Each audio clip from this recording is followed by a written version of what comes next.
बाप खुदा बेटे खुदा रूह कुद्दूस के नाम से आमीन। ज़बूर बाब 11। मेरा तवक्कल खुदा पर है, तुम क्यों कर मेरी जान से कहते हो कि चिड़िया की तरह अपने पहाड़ पर उड़ जा।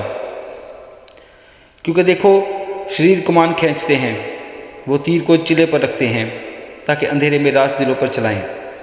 अगर बुनियाद ही उखाड़ दी जाए तो सादक क्या कर सकता है। खुदावंद अपनी मुकद्दस हैकल में है, खुदावंद का तख्त आसमान पर है।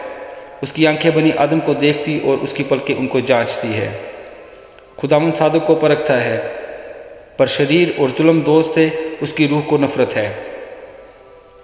वो शरीरों पर फंदे बरसाएगा, आग और गंधक और लो उनके प्याले का हिस्सा होगा। क्योंकि खुदावंद सादक है, वो सदाकत को पसंद करता है, रास्तबाज उसका दीदार हासिल करेंगे। आमीन।